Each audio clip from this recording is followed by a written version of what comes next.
It starts on a dark night with a single, violent choice. The moment you step down that loaded path, the clock starts ticking. Your knuckles are still bloodied on the steering wheel, sitting in a blacked-out vehicle as you tear down the highway. The adrenaline demands one thing: put as much distance between yourself and the wreckage as possible. In those first few miles, it's easy to believe the math is on your side. You assume that if you drive fast enough, the silence of the car will protect you, and the people you hurt will simply be left behind in the dirt. Then the vacuum of the quiet car shifts. The air gets heavy. You realize the empty space in the cabin isn't actually empty at all.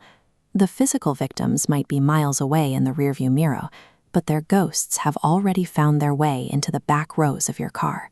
These entities settle right into the seats next to you. They watch you. They memorize your rhythm, matching every ragged breath and every panicked beat of your heart. Fleeing the physical coordinates of a crime scene means absolutely nothing when the true weight of what you've done simply hitches a ride in your own mind. Eventually, you make it home. You pull up the driveway, slide the deadbolt on the front door, and build the walls as high as they can go to shut the world out. But the sanctuary immediately begins to fail. Even with the locks turned and the windows shut tight, you can hear distinct footsteps pacing up and down the hallway. Ordinary fixtures turn hostile. The bathroom faucet drips, and instead of water, it sounds like it's tapping out a victim's name in a steady, relentless loop. Then the visual anomalies start. Cold footprints materialize on the empty floorboards, and when you wash your hands at night, strange faces stare back at you from the window glass. This floor plan shows the structural collapse of a haunting. Perimeter walls are perfectly secure from outside threats, but useless when danger spawns inside your interior rooms. The barrier designed to protect you turns into a cage, trapping yourself inside with your own sins. A physical fortress offers zero defense against an internal breach. Sliding the deadbolt doesn't secure the perimeter, it just locks you in with your demons. And these visitors do not sleep. They don't fade with time, dragging you into an endless, agonizing cycle of night. You try to suppress the memories, staring up at the plaster, but the ceiling bends like water. Every crack in the wall morphs into a brutal reminder of the monster you became. All the quick deflections and excuses you used to justify your actions suddenly grow teeth. Now, every time you try to find a moment of peace, that blame bites down hard. The psychological siege exacts a heavy physical toll. Cold sweats on your neck, gripped by chronic insomnia, the literal weight of forgotten names pressing down on your chest.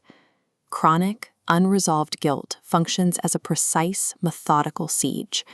It weaponizes your own environment, your memories, and your deep exhaustion against you, battering the mind until it finally surrenders. With the physical rooms compromised, the geography of the haunting shrinks one final time. You are forced to confront your own reflection, desperately looking for an exit. You can try to drown the mirror, but it has already learned your face. It refuses to show you anything other than the predator looking back. The ultimate breach of your perimeter occurs when the stolen souls abandon the hallways of your house and migrate directly under your skin. The horror turns entirely auditory. You begin to feel tiny knocks echoing deep inside your chest, hitting like little fists against your neck from the inside out. They know your breathing patterns intimately because they are using your lungs. They have claimed your very bones, treating your skeleton as borrowed space. True guilt doesn't require a physical location. It abandons external architecture entirely, invading your anatomy to become a permanent, inescapable physiological condition. In a final, desperate move, you look for a cure. You wonder if folding your hands and finally telling the truth will be enough to cut off the noise. But the reality is far colder. There is no crown waiting for you, and there is no mercy. A late confession cannot repair a shattered soul. The past has its own gravity, and it has hands. It actively grabs hold of you, yanking you backward to eternally pace through the wreckage you created. An unforgivable past cannot be outrun on a dark highway, locked out of a quiet house, or washed away with a whispered confession. Once you make that violent choice, you surrender your autonomy, condemned to live as a host to your demons forever.